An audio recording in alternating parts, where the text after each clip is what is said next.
I did keep it a secret working on all these books. And I lived in fear of people Googling me.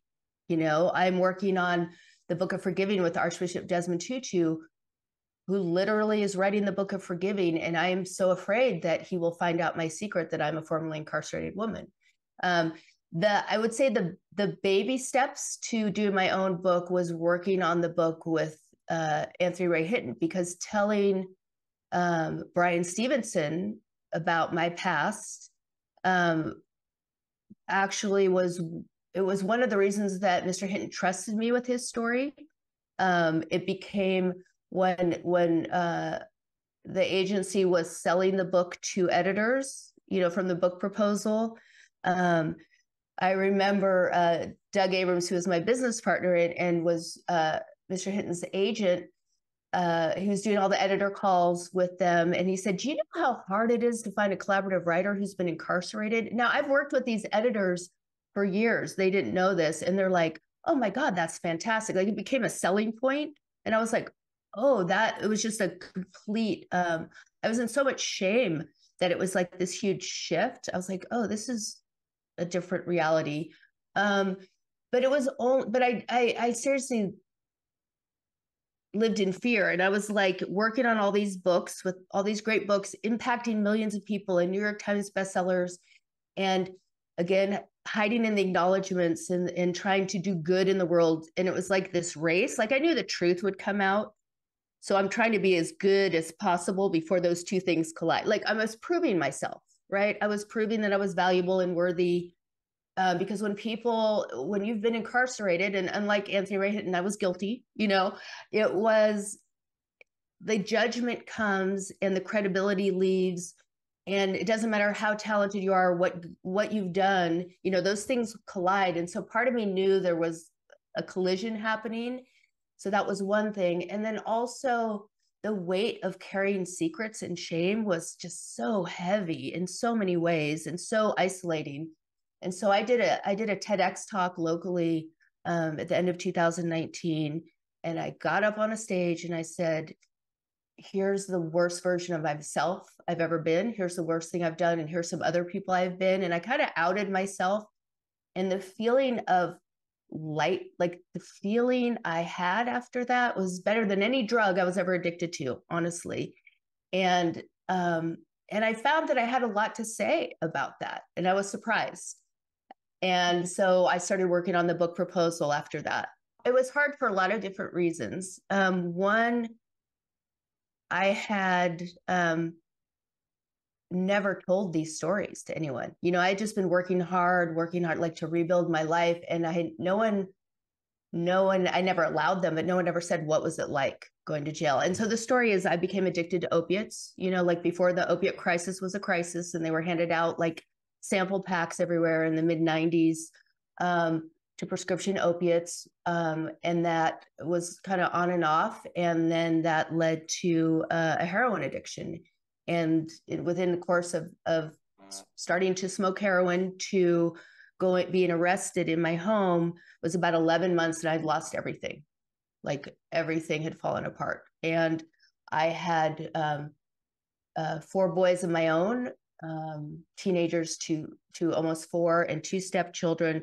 And my whole life was falling apart. And I was frantically, didn't know how to stop, didn't know how to ask for help, and knew everything was spiraling out of control. And started committing crimes, nothing violent, like stealing my friends' credit cards and using them at the grocery store and the gas station and such.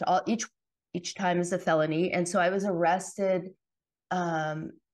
and spent a year incarcerated in Santa Cruz County Jail. Jails are built for short-term stays, ideally, right? Like, they don't have programming, they don't have the same kind of visiting, they don't, it's supposed to be a short-term stay, but because of the overcrowding in the prisons, I think it was people could stay up to 3 years in county jail, which is really, really hard to do. And so I was sentenced to a year, so I was going to be a year there. And it was the women I were with, they were my guide because I'd never been there before. I was also older, like my closest friend in jail at the beginning was 19 years old. My oldest son was 17, so I was I have a lot of mother energy. I was the mom of 4 and I had nowhere to put that. So there was a lot of mother energy. There was a culture, and there's a little bit of respect if you're older. And that sort of nothing is for free thing. I had to learn that, and I'm, kind of a help, like I like to help. Like that's kind of like a little bit in my nature, like for whatever reason, but you can't help for free. Right. So, because that's suspect in jail. So like everybody does have their skills. Some people are great, beautiful artists, and there's like really talented, amazing, creative, wonderful, traumatized women in jail. 80% of women in jail are mothers, often the sole caregivers. So we had a lot that in common. Um, and again, I was not on drugs, and I started writing again. Like those two things, unlike Hemingway and Bukowski and all that, those things can't coexist for me, right? So I started writing again. Like I wrote a narrative poem. I'm not a poet, about the women in G block, and read it to them. And I think there was something like I had that skill, but also the women loved being written about too. Like everybody is so devalued, and you're in this system where, again, probably 90+%, 95% have some history of domestic violence or sexual violence or childhood abuse, and you're in a system that's run by men and controlled by men, and everything that you're doing is controlled. So there's a lot of traumatized women together being re-traumatized and triggered every day in a system built for men. So that's my soapbox on that. But so I started, and one, I'm a mom, and I've been in the PTA, and I coach Little League. So like disagreements and crowds, like I had a transferable skill set from the soccer mom life to there. And so There's some irony in that. There's some irony in that, isn't there? yeah. Oh yeah, there's definite irony in that. And I think also it's really important to know that like I didn't go to jail and save a bunch of women. Like those women saved me. Like they were all gone through the court system with their own children at CPS. So like they educated me on that and what to do and what the courts were. Cause I was just like, there's not a lot of information, and there's no, it's not like you get locked up and there's a welcome brochure or an orientation. You're kind of just thrown in there to figure it out. And it became clear very quickly that I had never been there before. Like I didn't know the rules. And some things were just illogical to me, um, and I wasn't in a place where I was in so much shame and guilt and despair in my outside life that I couldn't advocate for myself. But in there, I could advocate for other people. And again, I started writing. I broke up with a lot of people for women. I was like, oh, I seduced a few guys for what, in letters. Like writing was my skill set, and you get paid in bear claws and ramen and pens and paper to write with. And so that's just kind of how the trade works. Um, and I think I had a lot of uh not, it's like weird to call it elder wisdom because I wasn't that old, but um my experiences and my sort of understanding of psychology and all of that. At first I was just trying to like get everyone to calm down and be quiet and like chill, and then that sort of turned into, you know that sort of PTA mom to shot caller kind of journey. And it's funny because when I've had some women recently that I was in jail with read the book, and before, when the book came out, and they sent me pictures or texted that they were reading the book. And I thought, oh, is one of them going to say like, wait, you thought you were shot caller? Because we're all in our perspective, but no one said that. But it was really interesting to just kind of vet my experience from my perspective versus the other women I was there with that I've managed to stay in touch with that are doing okay, because it's very few that are doing okay, but there are some who are killing it in the world now. So the knock on the door, I remember every second of it, because my 3 older boys and my stepchildren were all at school, but my youngest son was home. And I remember this, it's almost like you split in two and you're watching it like a movie, because suddenly there's a part of me that was like relieved that it was over. There's a little, until, I'm in handcuffs and Child Protective Services taking my son, and he's crying, and I can't hold him and comfort him. All I can say is these people are friends. And and my neighbors are standing out. I lived in a place people didn't, they didn't get swarmed by police cars. And I really felt like I split in two. And it was mostly around my son being taken like that. I was begging to call someone, and I could have someone here in 5 minutes. And it was that moment where the collateral damage of my internal struggles and mental health struggles became like too much, that it was really like I had to sort of disassociate a little bit in that moment. And, it's hard because I think like I have had for a long time real PTSD around that. But in my mind, I'm like, I caused that. So that, like, I can't have trauma around something I caused or heal it, like that was like a real thing I had to like dig into and uncover. But I remember going, being in the back of a police car and going to jail, and I'd never been in jail before. And I was walking into the sheriff's deputy was taking me into the jailhouse, and I was crying the whole time, like, where are they taking my son? Can you tell me where my son is? Because I was, worried about him. And he said, you'll never see your son again, and you should not be anyone's mother. And that was like this moment of shame, and I believed him.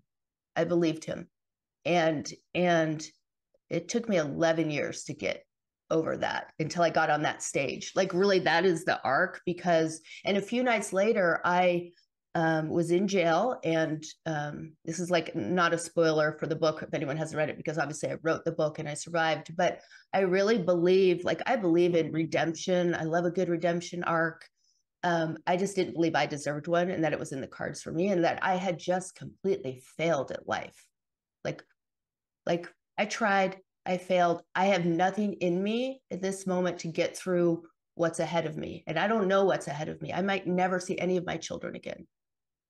And so I decided to end my life. Luckily, I failed, and I was not in that dark place again, but it was really a long journey to rebuild and sort of, I thought and I started writing again in jail. I started ghostwriting for the women in jail. That's really my ghostwriting start, writing letters as them to get them passes or to treatment instead of prison and things like that. And I was good at that. Right. And so, but it was really a long journey I thought, like, okay, after sentencing and this whole long ordeal, I've done my time, and I've followed, I did it perfectly. Like, I'm a rule follower, even though I had a lot of felonies. And I'm following all the rules, and I never got in trouble, and I'm helping people, and I'm following all the rules of probation, and I'll be done. And I didn't realize, like, how you're never done. Like, I'm still not done. 15 years later, there's still things that I can't go to Canada. I can't serve on a board. I can't, all of these things. And there's still that judgment was really the hardest thing to get over, both in the community and at large, because any credibility you have is now gone, because I'm a convicted felon. You shouldn't believe a word I'm saying, right? Like there's that sort of belief system that I'm hoping. When I went to do my book, I was really one, it's a crazy story. As a literary agent, I'm like, okay, this is a crazy story on a, like that journey from ghostwriting in jail to being convicted of identity theft, and then getting paid to assume people's identities in all these books you see behind me, right? Like, there's a weird, irony there.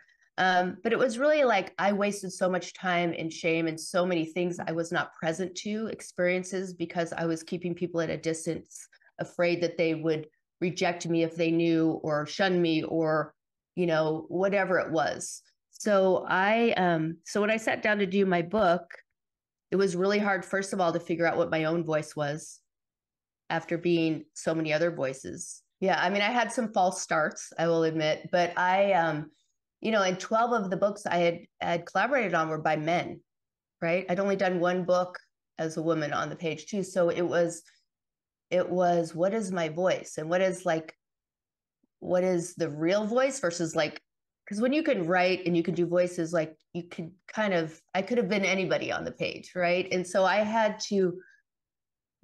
some false starts. So I sent a couple chapters to my editor, and he was like, and I was like, okay, I'm not actually being real here. So I actually, to do my book, the first draft, I went away for 2 months or 7 weeks to Thailand. I had to go to a different time zone, away from my family, away from work, where I could just get really honest. And there's things I put in the book that were not in the book proposal that sold to Simon Schuster. There were things that I had never told anyone about. And I made a decision, if I'm actually going to do this, I'm going to be really honest, unbearably honest, and I had to not think about the fact that my kids were going to read this, which I let them read before it went into production. But so it was hard at first, but the minute I decided to be really honest, it was a lot easier to get my voice. And I wrote I had this, the book wasn't, have a year, when a book sells from, people don't know, a nonfiction book proposal, my book sold to Simon Schuster. I had a year to do the manuscript, and I'm a notorious procrastinator. Like all of the books I collaborated on, there's a year contract, and it's like the last 2 months, I'm like, oh, I better get going on this.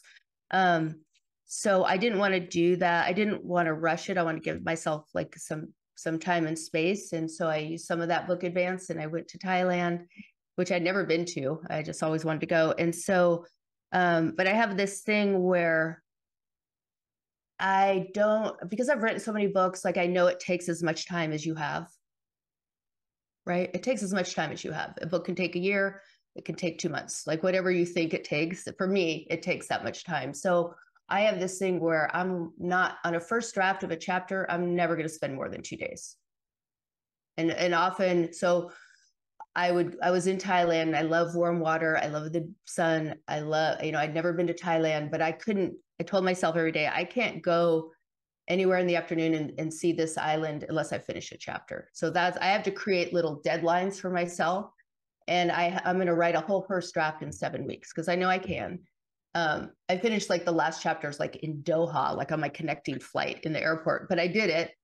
And they were short chapters, just to be fair, so people don't think it's anything crazy. But I did the draft in 7 weeks, and it was dark at times, and I thought I was controlling the weather, because like a monsoon came in like the darkest chapters, and it was intense in the way I had to do it. 3 weeks before it came out, I had this sort of panic attack, like, what have I done?